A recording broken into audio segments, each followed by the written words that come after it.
ஐயா முதலமைச்சர் வந்து எங்கெங்கயோ போய் அவங்கவுங்க கோரிக்கை நிறைவேற்றுறாங்க, நலத்திட்டம் எல்லாம் செய்யறாங்க. ஆனா எங்களை ஏன் திரும்பி பார்க்க மாட்டேன்றாருன்னு தெரியல.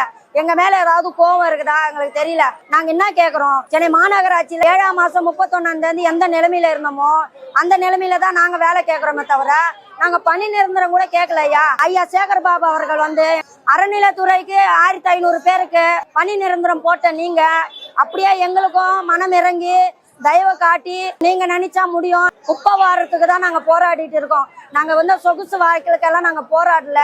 எங்க வேலையை எங்களுக்கு கொடுத்தா ரொம்ப நல்லதா இருக்கும். நாங்க இப்ப கூட தீபாவளி குப்பை அங்கங்க தேங்கி கிடக்குது. மக்களுக்கு தொற்று நோய் வரப்போகுதுன்னு எங்களுடைய கவலை. அதனால நாங்க சம்பளமே இல்லாம இப்ப வேலை செய்ய சொன்னா கூட நாங்க செய்வோம். சம்பளமே இல்லாம கூட வேலை செய்வீங்க, ஆனா ராம்கி கேரக்டர்ல செய்ய மாட்டோம். ராம்கி கூட வேலை செய்ய மாட்டோம். சம்பளமே இல்லாம பொதுமக்களுக்காக நாங்க வேலை செய்ய ரெடி.